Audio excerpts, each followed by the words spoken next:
and hang out and chat.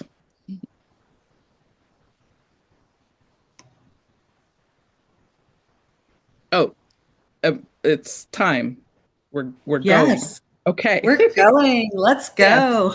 So I'm just gonna say a little bit more about me. As Angel said, I'm a author and educator living here in the Boston area. I do mushroom tours for people, Black and brown people, especially in the area. And I'm also the sort of resident mushroom hunter at the Arnold Arboretum, which is Harvard's tree park.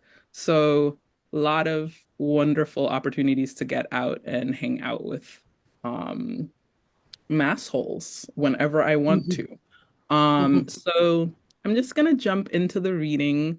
My book, which comes out on the 28th, and I'm gonna launch it on the 30th locally, is called Fearless, Sleepless, Deathless. What Fungi Taught Me About Nourishment, Poison, Zombies, Hidden Histories. I got that wrong. It's a very long subtitle. But it's um, the first part before the colon is a quote from Emerson, Ralph Waldo Emerson, who was describing both the spore and the soul of the poet, which I just thought was such a lovely um, way to think about both of those things as fearless, sleepless, deathless. And then the very long subtitle is just about wanting people to know exactly what they were getting when they picked up the book. So it's a collection of lyric essays, and each one of them is about the either literal or proverbial hunt for a specific mushroom and everything that I found along the way. Um, and I'm going to start with the first essay, which is called In Search of Junjo, which is a Jamaican Jamaican patois way to say mushroom. Um, so, In Search of Junjo. Those who can hear must feel, Jamaican proverb. In a grassy island of a Target parking lot, I spot a flush of pleasantly plump rose red capped mushrooms and make a beeline for them, my mother close behind. I drop to my knees, take note of the live oaks nearby, and tap the mushroom domes, pleased to hear the satisfying thunk that means they're solid inside, not squirming with maggots. Aren't they beautiful? I ask, snapping some photos before pulling out my fancy French mushroom knife to cut 6 or so fruit bodies off at the feet. My mother says yes, unironically, which surprises me until I try to see them through her eyes. This is likely the first time she's ever encountered such zesty fungal morphology up close. I stand and score the yellow pore surface of one of the mushrooms with my knife. A family walks by, bags in hand. The little kids pause their bickering caravan to rubberneck, gaping at me, my knife, and my mother. The wound turns color instantaneously. That quick blue bruising is a hint about who she is, I say, watching the family pile into their city block-sized SUV. My mother indulges me with an okay and unlocks the car door so I can deposit the mushrooms on the floorboard. As we shop for face cream and a whisk, this was before the boycott, by the way, I think about how the search for mushrooms has rendered the land I used to tread inattentively in 3 dimensions. There's no dead space anymore, it's all animate. Last week, I'd crouched to examine a train wrecker mushroom growing from a down fence post in an abandoned lot and was reminded of the concept of edgelands, as described by poets Paul Farley and Michael Simmons Roberts, locations in urban and suburban environments that are so difficult to acknowledge that they barely exist. But of course, they too constitute Earth. Later, in the lawn in the front of my mother's condo, I see more rose red boletes. I grab them and point out that these unlike the target specimens, seem to be wearing fishnets on their stems. While my mother trains one eye on her fifth consecutive episode of the 90s British drama Heartbeat, and the other eye on a shopping tab in her browser, I sprawl on the floor with boletes of Eastern North America, a laptop open to mushroomobserver.com, and one of my rose-capped blue-staining boletes lying on the page next to its two-dimensional mirror image. So far, I've arrived at Pulchroboletus rubrocitrinus for the parking lot specimens and Exudoporus floridanus for the lawn variety. Keying them out took a minute, and throughout the process, my mother kept asking if I knew what they were yet, an annoying karmic comeuppance for my own endless questions during long road trips 3 decades before. Now I say, you see all these guys, how they look almost identical at first glance, but they're actually completely different species? I flipped through the pages to punctuate my point. Those are all different, she gapes, her glasses way down the bridge of her nose. Yep, some are choice edible, some reportedly taste bad, and some will put you on the toilet for a while. My mother shakes her head and looks back at the television. In Jamaica, we only had two names for mushrooms, junja and duppy umbrella.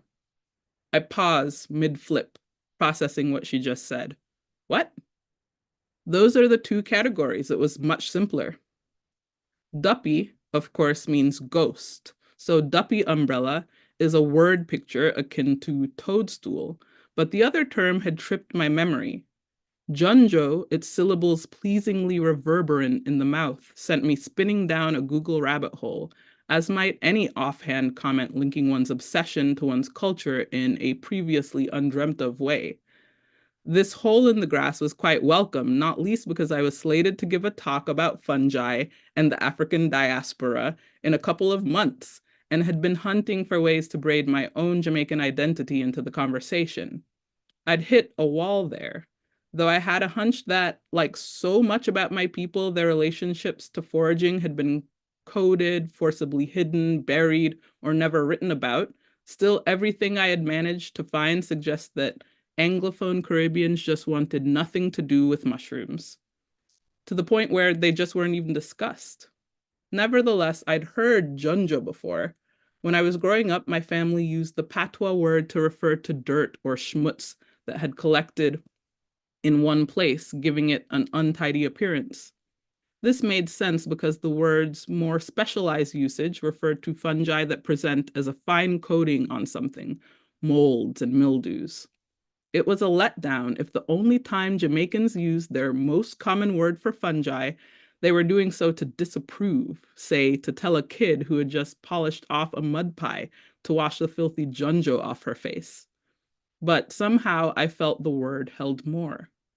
I said the word junjo, junjo, junjo repeatedly there in the living room while my mother tried to follow a conversation between the cute constable and his love interest until it hit me.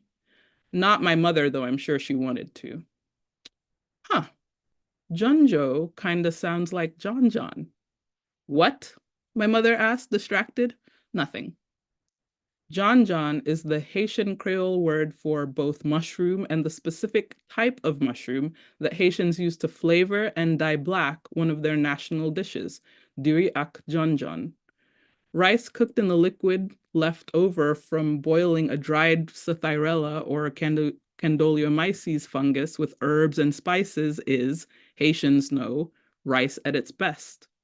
So far, the first Black Republic's foraging and cookery were the only things keeping me from giving an entirely aspirational talk about wanting to fight mycophobia among Black diasporic people. So paltry was the evidence that other Black folks scattered about the globe had taken any of the mother continent's mushroom love to their new lands. Idly, I plugged the terms Junjo, Duppy Umbrella, and John John into Google. When I did, something tantalizing happened. I was given a window to a past I did not know was possible before my mother offhandedly spoke the possibility into existence. Jamaicans and those residing on the island in a colonial capacity had been talking about the local funga for a long time. This fact, and others related to it, would point away, not home exactly, but toward a tradition I didn't know I was hungry to join.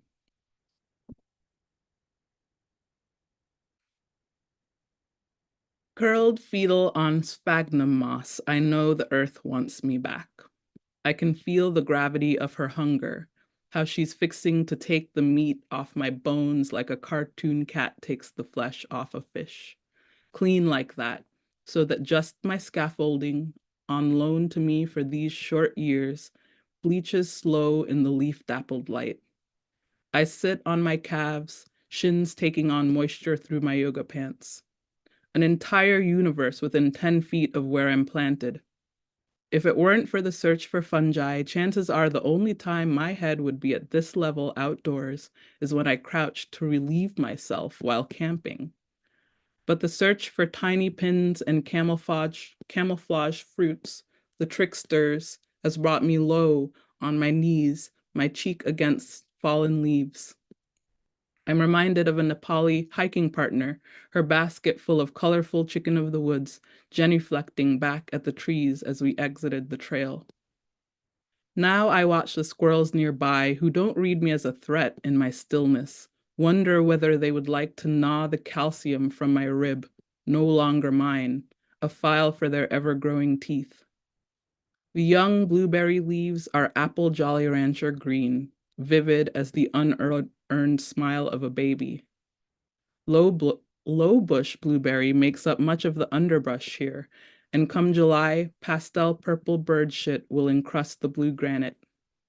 The granite itself is tattooed in whorls of crustose paisley lichen.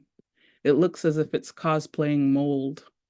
An owl pellet has rendered some former vole or wood mouse into a cylinder of bone and fur, and inside a shocking ribbon of paper towel. I'd do a double take, but manage to tamp down the dread when I see that it's a six-spotted tiger beetle and not an emerald ash borer that has alighted next to my boot. A fire that must be several years old by now made partial charcoal of a segment of oak branch, the foliate roundness of newer lichen growth against the geometric crags of burnt wood is the stage for a tiny spider's jerky hydrostatic movement. I watch as they eat an even tinier spider. This is just one day, 1 hour, but it contains every other time that it has ever been on this patch of land. It holds yet unperceived clues as to what will be. All soil is made of ruined stars, but wherever I've landed, it's had a local flavor. When I was 5, my brother covertly encouraged my habit of dirt eating in his outdoor mud pie bakery. I never ate very much and was an otherwise healthy, if melancholic, child. I was angular, a starer who needed glasses, and among strangers, a half whisperer in my waning Jamaican accent, a child destined to stay strange. Whatever the dirt eating did for me back then, I now know what beachy, sandy soil tastes like. I know what black, rich soil tastes like. I know what clay red loam tastes like. I've sampled it all and remember. According to William Bryant Logan in his book Dirt, that's a lost art. A farmer used to be able to chaw on a lump of soil and tell how it would serve a certain crop. Perhaps my stepfather, who ran the farm I moved to when I came to the US, could have employed me as a soil taster if we'd raised vegetables rather than animals. Given this attempted oneness with the soil, it's perhaps odd that mushrooms took so long to find me. Fungi, to be clear, are not metaphors, though some have used them as such. They are wholly themselves, nothing more and nothing less. But they are experts at knitting together those things that, on a cursory glance, appear discrete, like the eras in one's life. So here I talk for a while about how a lot of us were sad in 2016 into 2017 for some reason, which seems very adorable now. And how I took to the woods to get away from some disappointments that were personal and some crumbling relationship stuff, and a recognition that I was kind of sort of living a lie. But then the mushroom showed up and basically laughed in my face and called me goofy for being disenchanted with the world. My camera roll from around that time starts off equivocal.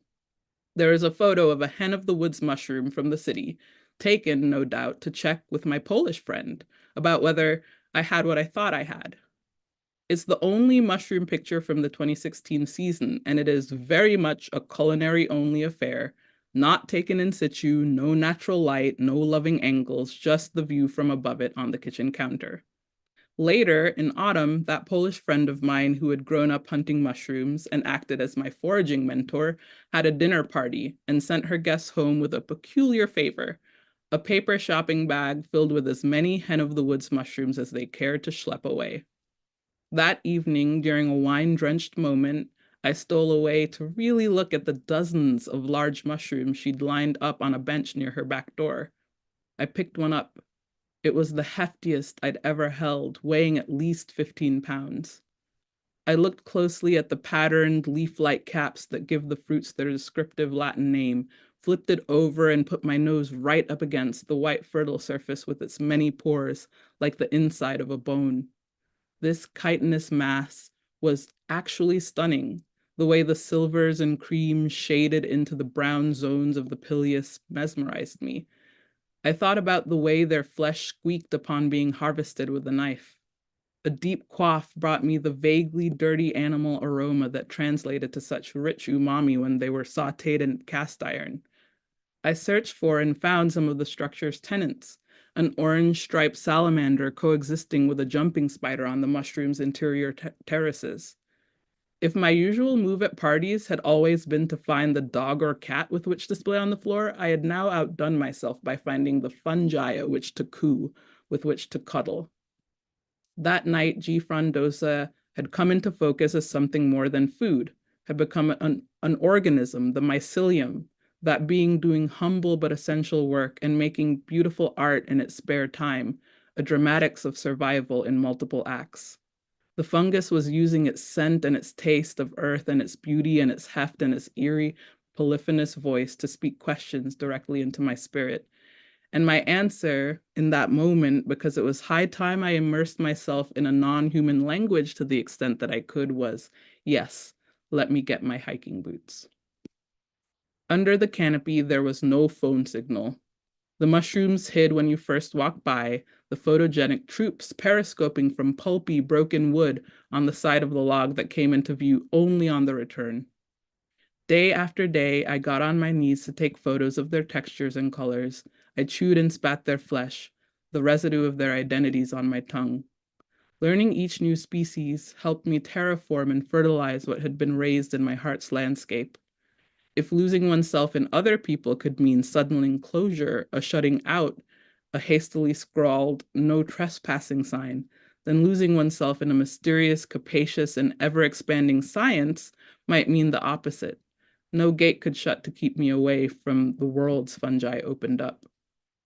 Another inhabitant of the woods behind the nearby college was a black and white spiny-backed orb weaver spider who spun a new web every night.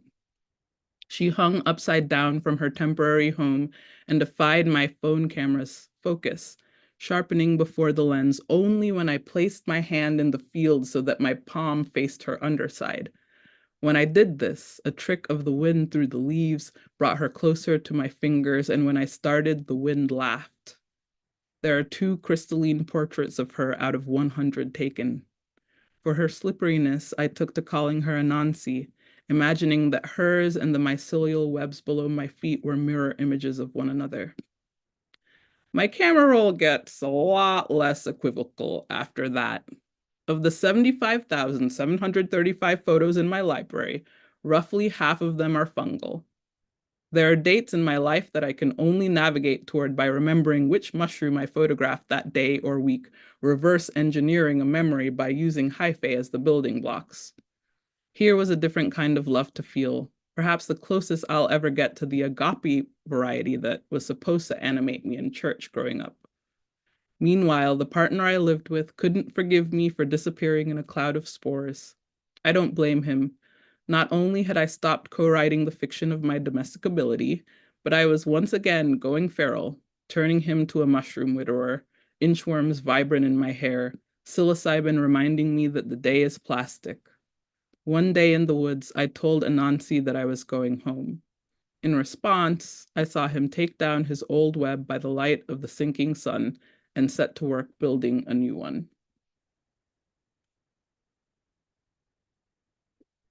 Okay, so the next excerpt and the next and final excerpt is from the essay entitled In Search of Tuber melanosporum, which is the black winter truffle. Is that all there is? I thought the first time I had a proper sampling of a truffle. It's mostly earth and funk with nothing at its center. Very expensive, empty, earthy funk. A metric ton of what looked like a lump of coal had just been shaved over tagliatelle I ordered at a hip Italian restaurant in Cambridge. My friend was a cook there and kept sending freebies to my table, so it's kind of bratty of me to notice the expense, but skepticism is a natural state of those of my class, especially when we're assessing one of the world's most expensive foods. This truffle tasted nothing like the coat your mouth, oily essences that had been obligatory on menus in 2010 as a dressing for French fries, along with rosemary and Parmesan, and I was disappointed. My naive palate had been expecting that chemical assault to the nth degree. I wouldn't learn till later that truffle oil is more a clumsy ode to reality than any kind of faithful distillation of it. Talking to truffle fanatic friends later, I realized I had been barking up the wrong Quercus ilex. Sorry, that's like such a silly joke. At the Italian restaurant. It's not the flavor of a truffle that grabs you by the collar and makes you pay $1, it's the aroma. What I should have done at that bonanza of lovingly curated food was bow my head over my plate and take a deep draught, barely waiting for the server to finish shaving smooth, paper-thin wafers of marbled gray and white gleba with the thinnest halo of black, well-melanated peridium onto the dish. Really, one shouldn't need to put one's nose up against the plate to experience a truffle as gastronomically intended, but many of the imported specimens found in US restaurants are too many days out of the earth, so the chemical stew that makes them great has long faded in pungency. Years later, finally wise to the truffle's particular charms, I made good and fell in lust with these earthly lumps, these fruits consecrated to Aphrodite, in the words of Alexander Dumas. My friend Tyler, a fine food purveyor and owner of the mushroom shop in Somerville, supplied me, at cost, one small black truffle in a plastic jar on a humble paper towel. Because the fruit was regularly exhaling its unique complement of volatile organic compounds with each moist breath, yes, truffles, like most fruit bodies, respire, fight me, I had to change the paper towel regularly. It was like shucking a gym shirt that has been sweated through, only you don't want to launder the paper towel. You want to keep it and sleep with it next to your head on the pillow. In that little jar was the aroma that had enslaved kings. From the moment Tyler brought it to my place and I took that first whiff as he watched, it was over. I could not stop unscrewing the lid to sniff it. I might have sniffed it 57 times in the first hour of our life together. That's a conservative estimate. That scent, what was that? If this were a few years ago, before a recent study, and I were the kind of female boar who had read previous studies, I would have said that was the male boar that I wished would please impregnate me yesterday. I would have said this because one of the compounds released by these fungal agents of chaos is similar to androstenol, a pheromone that emanates from both pigs and human men, among other animals.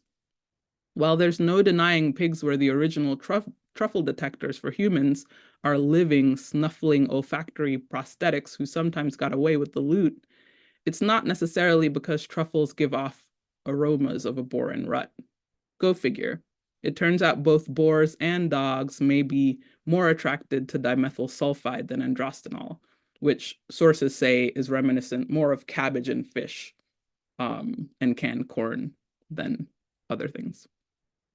Whatever the mechanism of the attraction, it's clear that truffles are compelling to a diversity of beings, from the truffle flies who lay their eggs in overripe specimens to the humans who spend big bucks chasing the mood-altering effects of the truffle's bliss chemical anandamide, to the bacteria that live with them as symbionts, to the squirrels, deers, bears, pig-boar hybrids, and more who root around for them.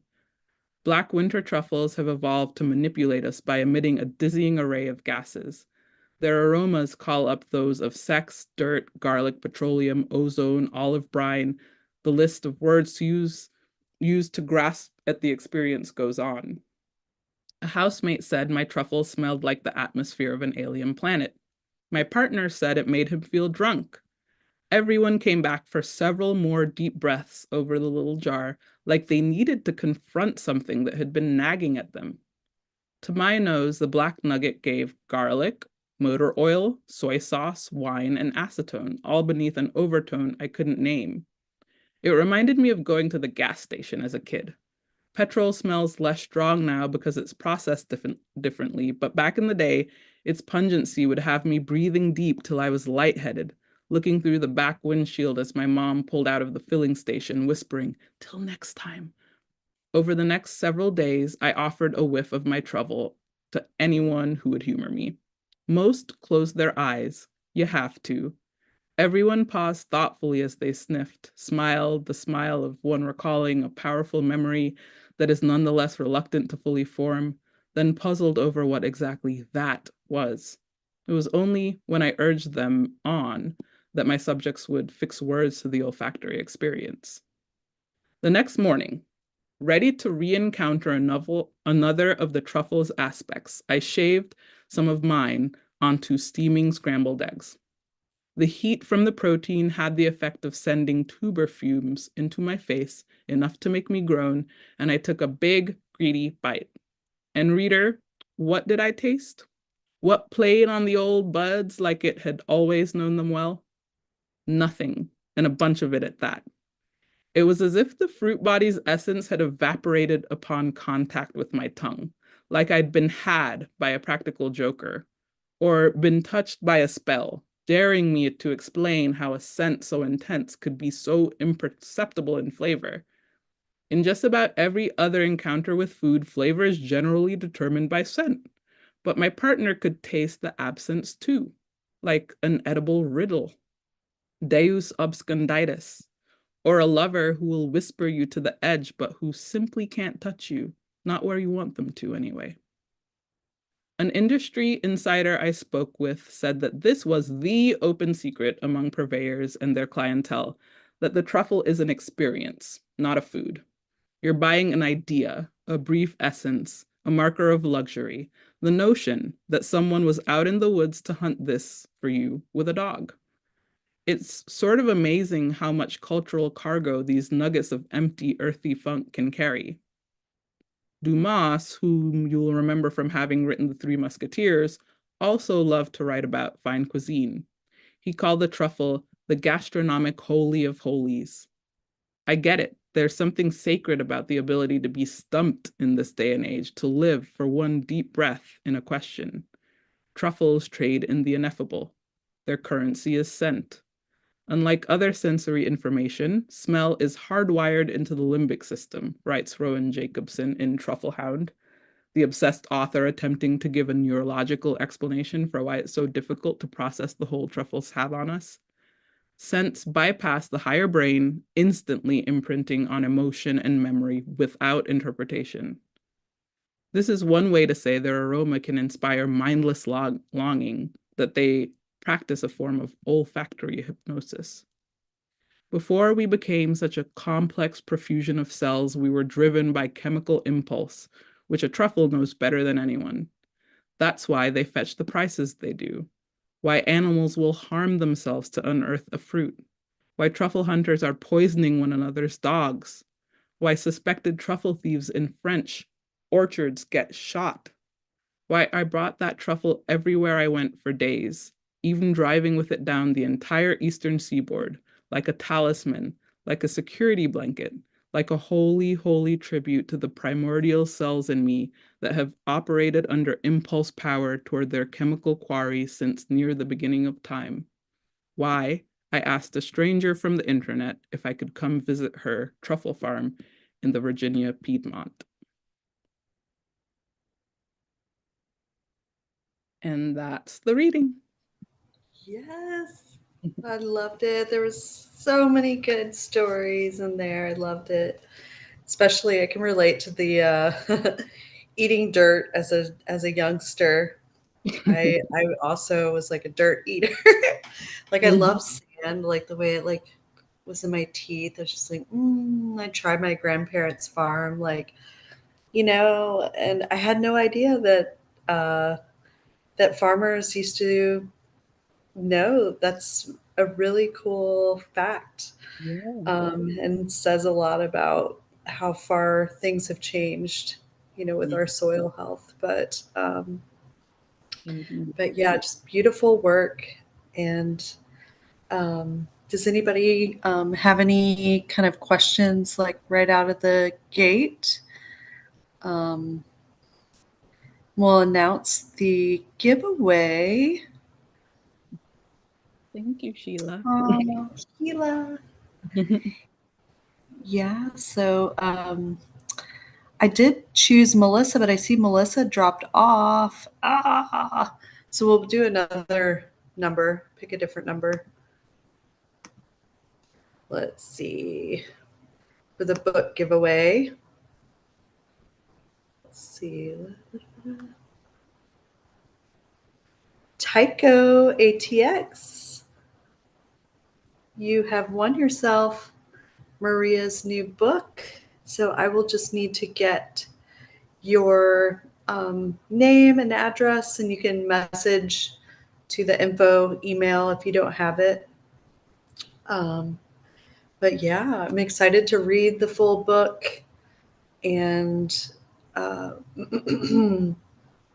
yeah, so do we have any other questions or comment? Anybody want to come off of chat or come off of mute? I did see Rachel ask what a LARP is from earlier. That is a live action role playing game. I have a question. Oh, yeah. I do have, or I don't have a question. I really wanted to do a comment. Your style of reading reminds me so much of Merlin Sheldrake of Entangled Lives. It's so poetic and it's so storytelling and it's so beautiful. And I nearly cried when you were talking about how enveloped you've become in the mushroom world, how you found little worms in your hair, and that image was like so beautiful. I teared up because I feel really that really hit close to home, how once you fall into the rabbit hole, it's really, you just fall deeper and deeper and deeper, and you just really stop caring about other people's like opinions on it. And I cried during that part because it felt so relatable and real and raw. And I just wanted to say that part was really touched my heart, and it was beautiful. I really liked it. Thank you. thank you so much. That's Yes. like top honor for someone to hear, that it's relatable, that saw yourself in the description. Really, really appreciate you sharing. Thank you. Yeah, the kind of earlier in the talk you were talking about like kind of the margins, or like I forget the word you used that was Edgelands. another edgelands. Yeah. Here in Texas, there's so much development going on all the time, but we still find like mushrooms kind of pushing through asphalts and like making their way, like trying to live. And I love seeing that, like even despite our very harsh climate here, like mushrooms will always find a way. And they can grow like in so many urban spaces. I think I was sharing earlier that I found another chicken of the woods at UT today. it was such a fun interaction too, like especially going into these like little margins and edge lands, like in urban spaces. I ended up meeting this gentleman who worked, it was kind of behind UT, like in the kind of landscaping area. And so immediately he was like, what is that? Like, what's wrong with that? And so we ended up like bonding over trees, and he was sharing me photos of like a tree that he has on his property. And I ended up convincing him to take some chicken of the woods home and like cook it up in a fajita. And he was like, I was like, I know this is kind of weird. Like your wife's gonna be like, what is this like mushroom you're giving me like to cook and put in my taco? But I was like, cook it like it's meat. And he was even like smelling it and just kind of wowed that like something like that could grow off of a tree. But it's always fun to kind of like be in like these little spots, because like there's always a chance for like not only the like fungal connection but the human connection.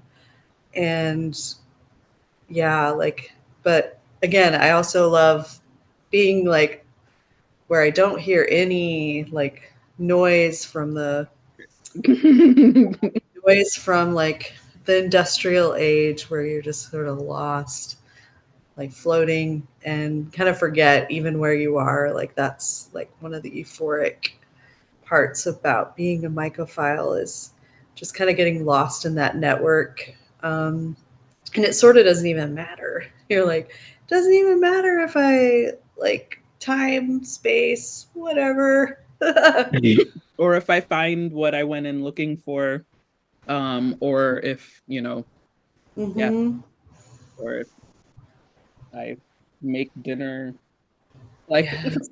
the whole sort of like realizing, like looking up and realizing that time exists and the world exists and the rest of reality exists. That's something that I hope to get back, because I feel like a lot of my recent forays into the woods have been targeted and like, they're not Mm-hmm. as indeterminate as they once were. They're not as mycelial. They're more sort of Yeah.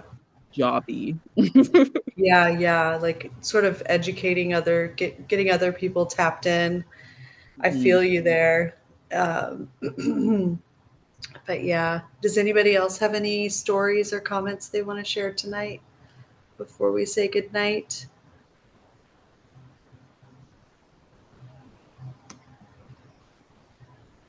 Yeah. Well, this has been great. Thank you so much for sharing tonight. And we'll have the recording, just so everybody knows. The recording will be out on YouTube. So if you missed part of it, or want to go back or share it with pals, please do.